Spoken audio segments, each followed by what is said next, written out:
well to an episode of Velocity Kinetics. Just a quick episode really. It's going to be potentially quite ranty. Now, as is probably quite well documented, certainly between Russ and myself, we both quite like the Williams F1 team. I particularly have always been a bit of a fan of Kubica. Now, Kubica was the subject of a video we did a little while ago, or he was mentioned in passing when I had my friend from sixth form, Tom Fadden. He contributed some footage about disabled F1 drivers, and you'll notice a couple of days ago that we posted a page, an article that Tom had kindly linked to me about Nicholas Hamilton teaming up with Team Brit to form World's First Disabled Driving School. Now, whilst I was looking at all that and just like, this is fantastic, and this is not any sort of criticism or anything like that before you start getting the wrong idea, I was reading something else on WTF1 the other day. Actually, I think it was about Tuesday I was reading this, and it's been bugging me since then. They were talking about something like Jacques Villeneuve had said sort of his best burns or something like that. Now, don't get me wrong, sometimes Jacques talks real sense, and he's not afraid to mask what he wants to say. There was one comment he made that I take great issue with, and his comment was that there shouldn't be any disabled drivers. Sorry, that's a speed bump. Any disabled drivers in F1. Now, I'm sorry, but that is just another speed bump. That is just ridiculous. You know, that is, on one level, it's shattering the hopes and dreams of so many people who might be inspired by Robert Kubica, or like Alex Zanardi, or Billy Monger.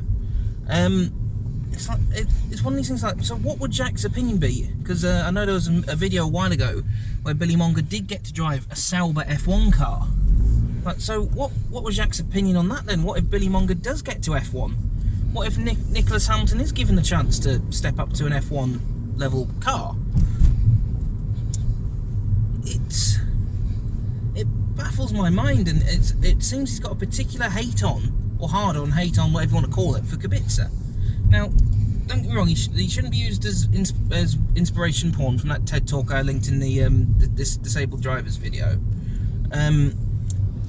because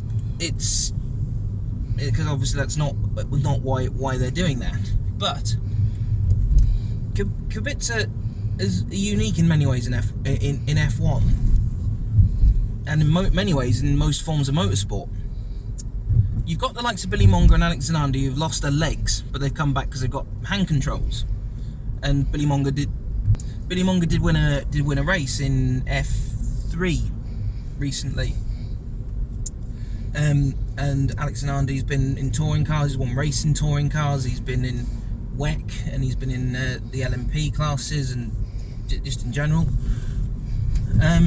But Kubica's quite unique because he's got both of his legs, so his accelerating and braking is not what he's had to adapt. It's his arm. He hasn't got the full movement in it, so actually he is quite a unique driver, and you cannot put any comparison to him.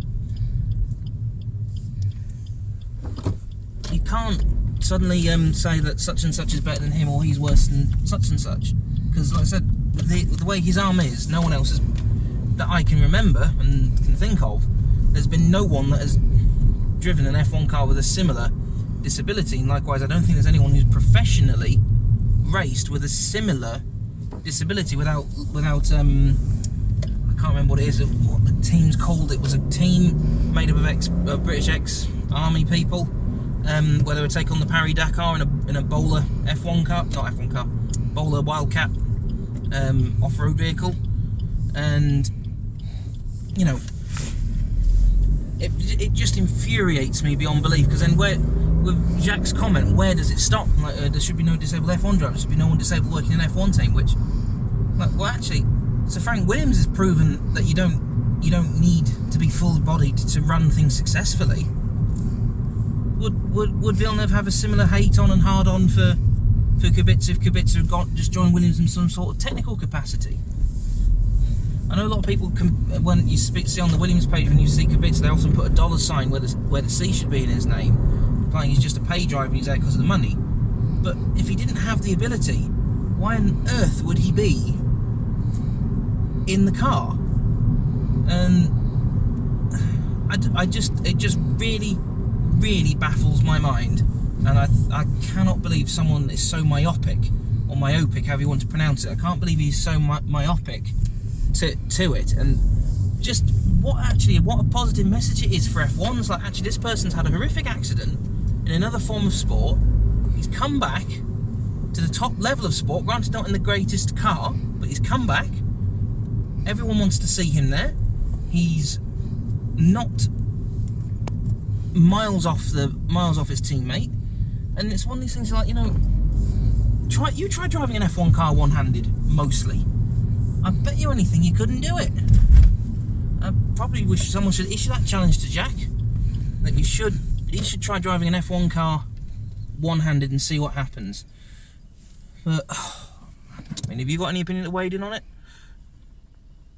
Sarah nods it. Sarah's shaking her head.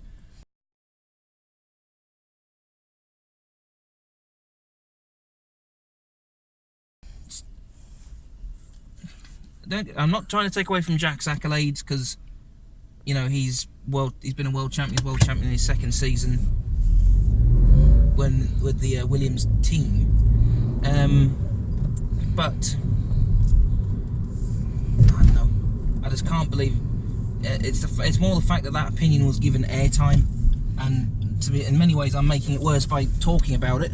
But I just feel like it needs to be brought to your attention that he has said such a disgusting, almost bile-inducing, horrible thing, and no one seems to have told him to fuck off.